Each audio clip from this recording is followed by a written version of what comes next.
Forward at this time.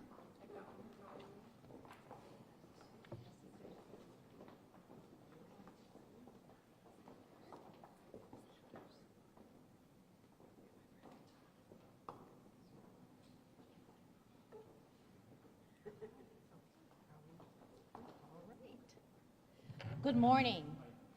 My name is Dr. Shawana Tucker, and I am the Chief Talent Officer here at the Connecticut State Department of Education. I want to welcome you all here today as we roll out an investment of over $3 million to kickstart a new multi-agency partnership focusing on a teacher apprenticeship program, paraeducator fairs, and an investment into the Educators Rising statewide Grow Your Own program to expand it to an additional 18 school districts. I am very excited to lead this work here at the State Department of Education and to see the fruits of our labor begin to pay off. I want to first start off by thanking the Governor for his support of educator and paraeducator recruitment, Commissioner Russell Tucker, and Commissioner Bartolomeo for their vision and leadership to push through these investments. Here in the audience and behind the podium, we have key figures who play an integral role in the educator pipeline. We have legislators and our partners that have joined us. Also, we have students and folks who work to prepare our young students to become educators. This is our why, and this is my why every day. We seek to build a Connecticut 616 pathway that will be strong, diverse, and will embrace the next generation of Connecticut students who are interested in pursuing education as a career. Data tells us that nationwide, 60% of educators work within 20 miles of where they attend high school. This is why we need to start sooner rather than later and grow our own talent pool. It is good for our community, and it is excellent for our economy. With that being said, let's get started.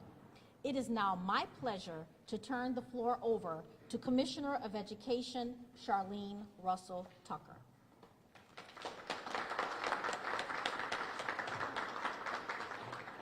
Thank you very much, Dr. Tucker, and thank you everyone for being here this morning with us as we talk about our staffing challenges and really what we're doing about it. I want to extend first my appreciation to the staff, Dr. Tucker, that you've met, and Mary Glassman, who is here. I know Keith Norton is in the audience, who is our Chief Strategic Planning Officer, all working together with our Department of Labor on this new joint effort to recruit more paraeducators, more educators. Commissioner Bartolomeo, who you will be hearing from, thank you for the growing partnership and collaboration in bringing a registered educator apprenticeship program into Connecticut. Your collaboration with our agency has been incredibly helpful as we embark on this journey together. Governor, the Governor talks a lot about apprentice teachers, and so we appreciate your leadership and your commitment ensuring that we have world-class educator workforce right here in Connecticut. Shawana talked about her why, my why, 513,513 students every single day. That is in our K-12 system, and that is our why for continuing to do the work that we're doing here. We thank New Britain and Waterbury for their willingness to lead the way with us. Having more teachers and paraeducators in the classroom, providing them with the support they need, not only benefits our schools and our students, but it strengthens our communities, and it actually strengthens our Connecticut economy. The national and what we now know to be a global teacher shortage is a complex issue that requires a multifaceted approach, and we're committed to doing everything we can to ensure that every student in Connecticut has access to a high-quality educator. While we recognize our staffing challenges persist, it's important to highlight where we're making some progress, as you will see today. Our commitment is not waning in this area. We're forging ahead with our many stakeholders that you've heard about, those mentioned including higher education, that's with us here today, and of course our districts. But here are a few things that are really important for you to know. Back in April of 2022, we launched a Northeastern reciprocity policy that streamlined the process in Connecticut certification for educators who hold a valid and active out-of-state certification in 11 states, the District of Columbia, and Puerto Rico. Since its inception, it's resulted in 478 new educators teaching in 120 districts in our state. And I think that deserves a round of applause. As I said, we've got work to do, but we keep at it, and we're finding some success. We also launched a special education employment system that we were able, with our district, to participate in for free, to be able to post their special education positions. And since starting there, we've made 422 placements in districts through that web portal. And as was also mentioned, we continue to work on diversifying our Connecticut educator workforce. And we're moving the needle. Since 2015-16, where we're at 8.3% educators of color, we're now 11%, with over 6,000 educators of color in our state. So we're really pleased. Yes, that deserves another round of applause. We've invested since 2020 over $20 million towards this work and this effort, and the investment continues today with what we are launching. You'll hear about the pilot programs to launch the Registrar's Apprenticeship Program, or Educators Rise and Grow Your Own, and a recruitment campaign so we can get more para-educators in our classroom. So it is now my pleasure to turn the microphone over to my colleague, Commissioner Dante Bartolomeo. Good morning, everyone. Thank you very much, Charlene. You know, Governor Lamont, our boss, is always talking about partnership and collaboration. And sir, I hope we've made you proud here, because not only are the Department of Labor and Department of Education collaborating here, we also have legislators with us. We have union leadership from AFL-CIO, from AFT, from CEA, legislators on both sides of the aisle. This is an ideal model for collaboration. And it makes so much sense, because at the Department of Labor, what we do, in addition to unemployment insurance benefits, which is a workforce safety net, we also focus on workforce development. And we are the only entity within the state of Connecticut that is federally authorized to certify registered apprenticeship programs. So the collaboration just makes sense. Charlene has talked about, or Commissioner Russell Tucker has talked about, a couple different initiatives. One of those is using the American Job Centers, which Connecticut Department of Labor is already a partner in, and we already do job fairs and resource events, and using those centers and our staff to be able to support the Department of Education in bringing in and recruiting paraprofessionals. There's a whole lot that goes on to this. Every district, pretty much, and I think Charlene could speak to this better than I, but they have different types of needs when it comes to paras. And those that are needing are to the tune of about 1,300 paraprofessionals. So we have American Job Centers in 5 different regions.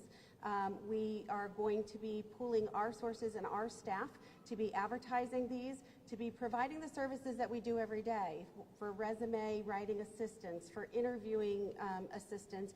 Also, the Department of Education is going to be helping to support for some of the competencies that folks need to take, the testing that they need to take in some districts to become paraprofessionals. So that's how we're pooling our resources and our staff, and we're going to be addressing the educator shortage for the paraprofessionals. For the teachers, we are developing a registered apprenticeship program that you've heard about. It will probably be able to be, full going through the summer and into the fall. And what that looks like is, rather than having a student teacher pay for the opportunity to student teach and sometimes not have an opportunity to be working and earning money, this means that this student teacher is an employee from day one. They're an employee of the school system from day one. And that's part of why a registered apprenticeship program is the gold standard for training.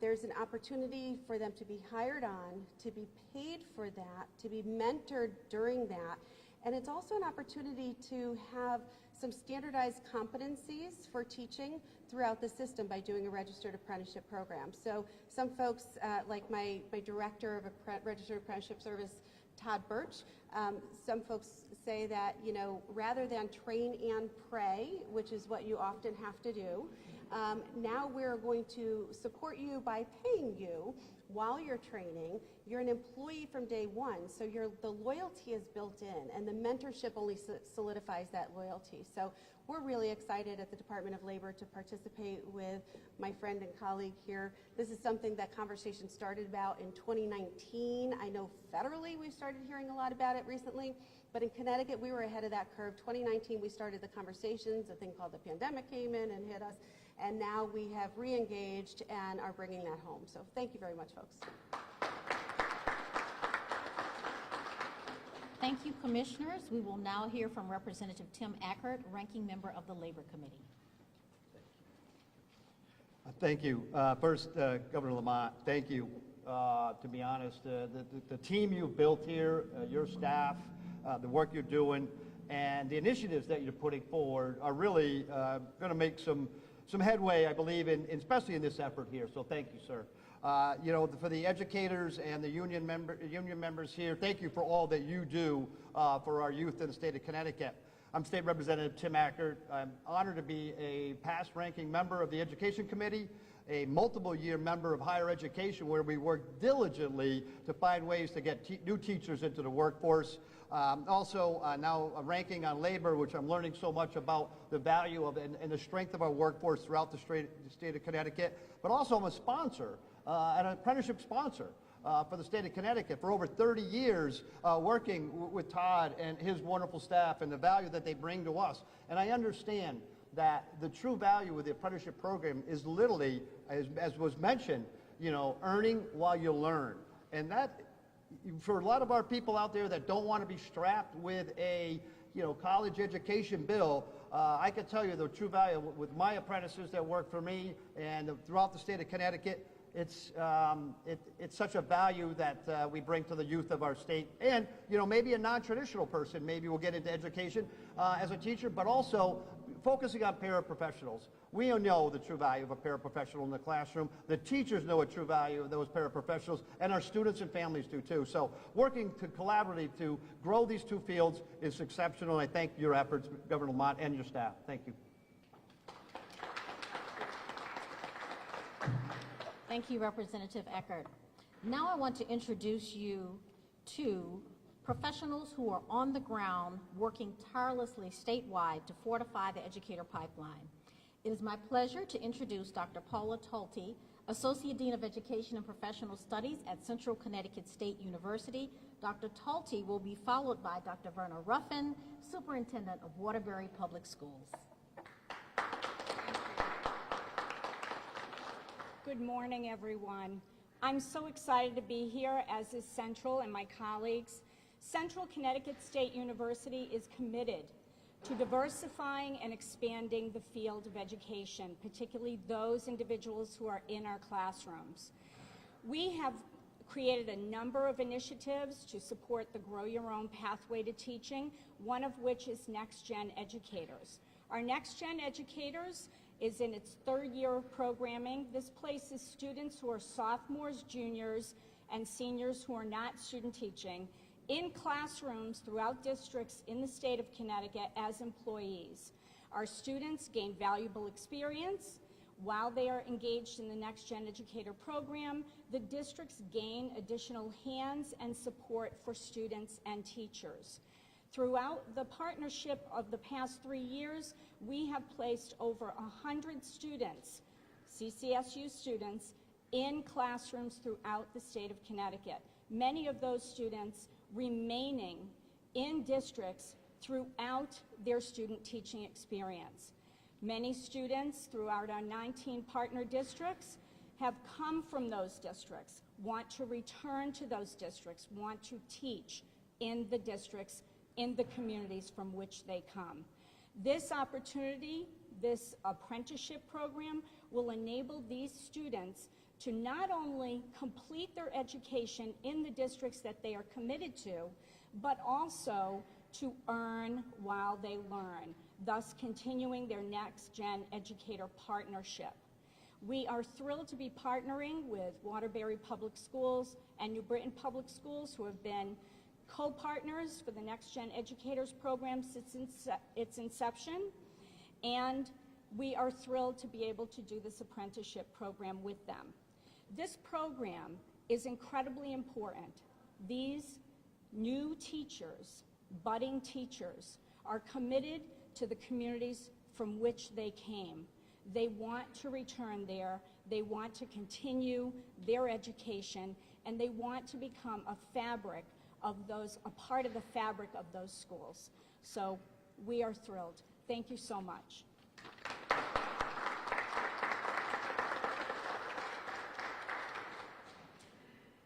Thank you very much.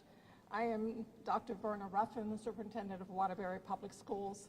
This is like a dream come true for us because we have always enjoyed a great partnership with the State Department and so excited about the continued and evolving partnerships with other colleges and universities as well as Department of Labor. Thank you very much, Governor, and thank you very much, Dr. Russell Tucker and Dr. Shawana Tucker for thinking about Waterbury as we roll out this program collectively. In Waterbury, we are poised at this point to really grow our own. It is truly a model that we are invested in, and we have a large number of our students participating in the Educators Rising programs. These are students who are interested in learning more about their potential to become teachers, and now we have an opportunity for these young people who will graduate in Waterbury Public Schools perhaps in their sophomore year, maybe their junior year. They will receive a certification that will allow them to be a paraprofessional. We have students that are already participating and assisting in our pre-K programs, and this opens up another world of opportunity for them because if they aspire to be teachers, they now can remain in Waterbury. They can continue to go to school, and we can continue to invest in training and preparing the future educators that we so desperately need.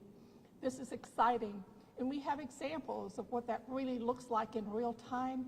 And because for the first time ever, I believe, I experienced students telling me last year when they graduated that they were coming back to Waterbury because they wanted to become teachers.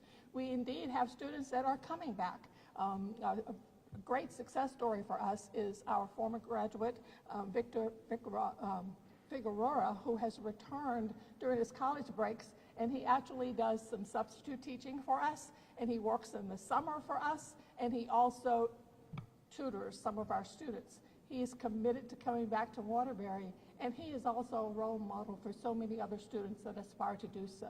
We're excited about that. It's also an answer to our paraprofessionals who tell me on a regular basis they wish we had a program that would allow them to continue to work while they're continuing to invest in Waterbury Public Schools. This opens a world of opportunity, and we are so proud to be a part of this and can't wait to see the next chapters as this evolves. Thank you very much.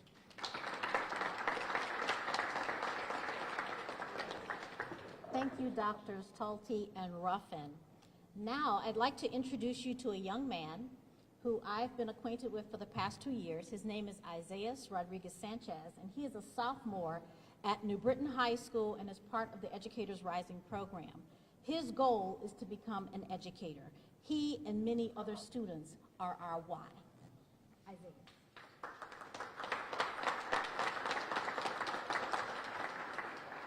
Thank you so much. So I guess I came here today to talk about why Educators Rising is so important. But I'm here to tell you that it's not only important, it's essential.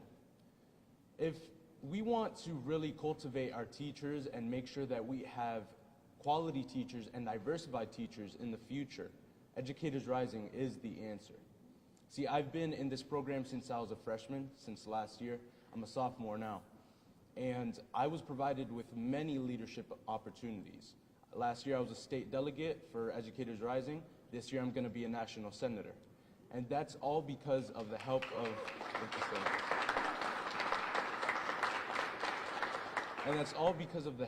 Educators Rising.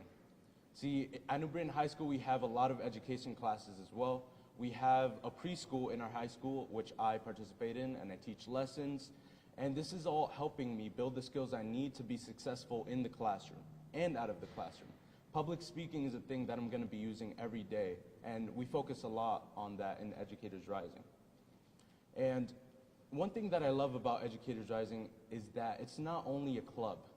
We have about 50 members in our school at Educators Rising, but it's not only a club, it's a community. See, it's amazing to see that there are so many people who share the interest and passion for teaching. And I feel so supported, and it's changed my life because I feel a sense of belonging, that I can feel comfortable and share my experiences with others because they are like me. And I know that these people will be my colleagues in the future, and I can network and make so many connections through Educators Rising, through my high school, because of what was given to me as a freshman. So I appreciate Educators Rising. I appreciate New Britain High School, Ms. Marquez, our teacher leader, and thank you so much for having me today to talk about this.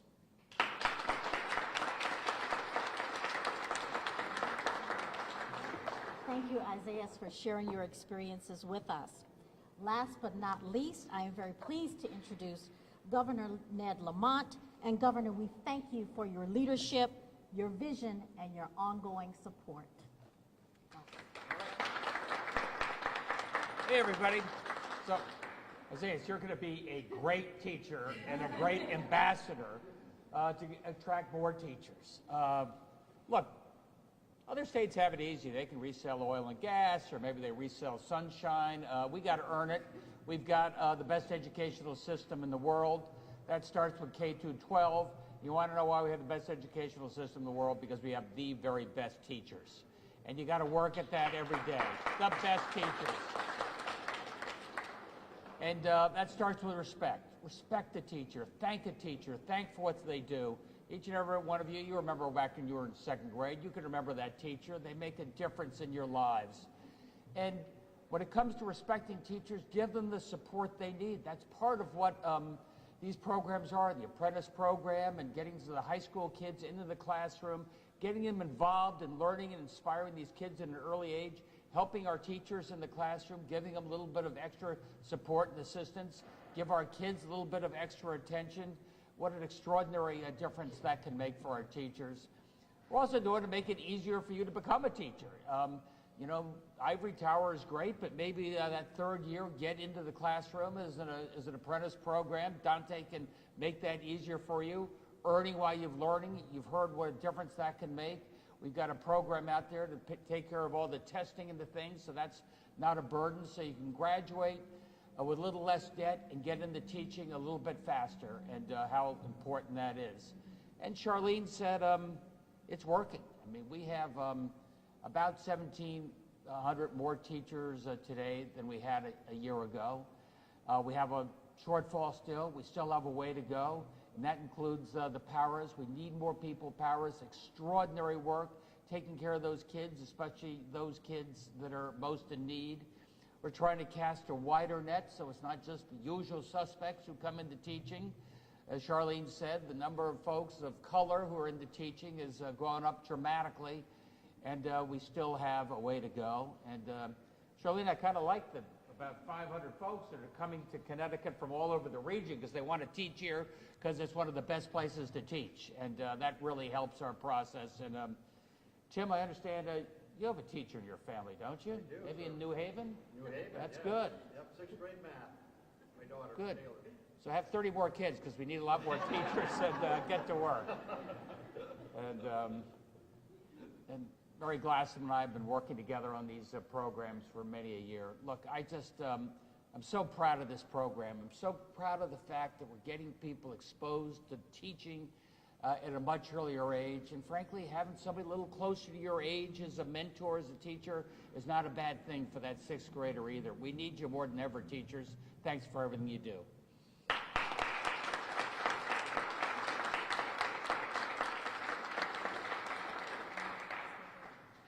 Are there questions? Yes. Can you or the governor comment on some of the initiatives in the legislature to get more teachers in Connecticut under the UK? Do you think all of that will come together? Where are some of those initiatives? Want to start off? I'll start off by saying why I'll leave the hard question to the governor and our legislators who are negotiating their budget. What we're doing is looking at the resources we currently have. So this is the resource today, the $3 million is the state set aside ARP ESSER funding, that we're putting into place. So we're not waiting, right? And while there are plans to do some other things in the budget, we're moving forward with where we are because it is that important that we not wait and we get started. We keep moving. And some of our districts are also looking to see how they can merge some of the funding that they may still have in order to do this work. But we're moving forward while the governor and the legislature have their conversations about budget. But you're not waiting around for them. We're moving forward. And other states experiencing this Yeah, it truly is a national issue, so it's across the entire country, and as I mentioned before, I realize it's not a global issue, listening to folks from other countries talk about this issue, so we're at the right place. So when you look at all the partners we have, CAPS is in the room, or Superintendent Association, or Board Association, we're all hearing this together. This is really what it takes, I believe, for us to gain the results that we're seeing here in Connecticut.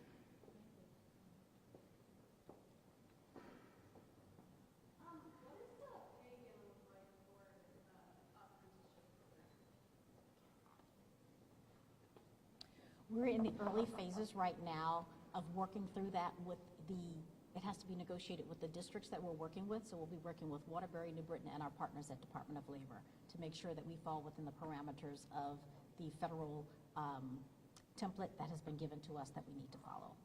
Yes, but it will be competitive. And is there any talks yet about how the program will start expanding it to the rest of the state?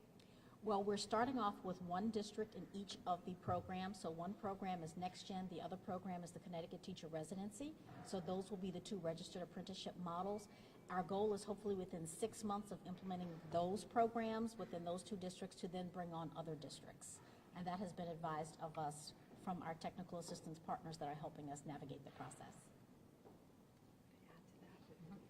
So I'll just kind of add to that from the Department of Labor perspective. I mean, this is something that we do all the time, registered apprenticeship programs.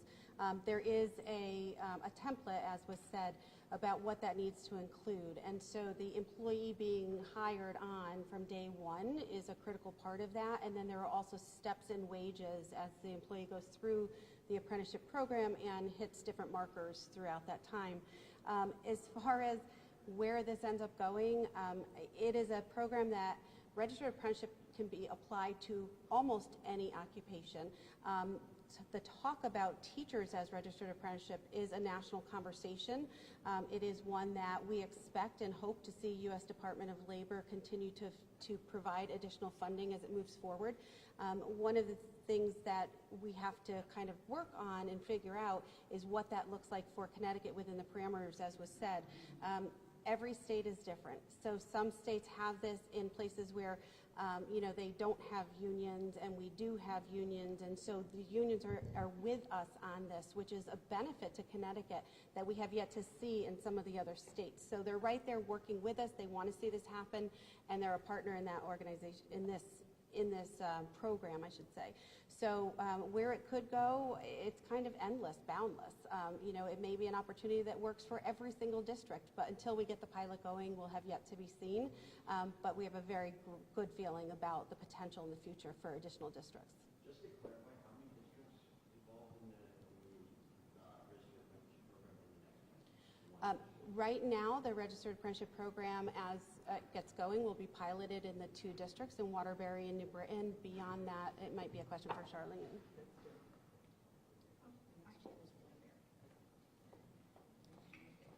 Central Connecticut State University partners with 19 districts for Next Gen right now. Not all of our students are placed in all of those districts, but they are continuing to be partners. For this apprenticeship program, we will be specifically partnering with Waterbury Public Schools and New Britain Public Schools. Good morning, Marlene Megas from the Connecticut Teacher Residency Program, and we are partnering with New Britain for the first apprenticeship program. Right now, we partner with 25 school districts across Connecticut, and our program is a residency model that trains teachers in a grow-your-own fashion. Thank you. Do the staffing challenges we've heard about today with educators and parents extend to other school support staff in Connecticut? And if so, I see a lot of heads nodding. And if so, what are some ideas to handle that? Yes, there are shortages that we're facing in a variety of areas. In many of our content areas, the top two are really the STEM areas, special education, and bilingual. So we're also trying to address those shortages as well through the use of the apprenticeship program, through our Grow Your Own models. So yes, there's a shortage, not just with teachers, but in specific content areas as well. So we're really trying to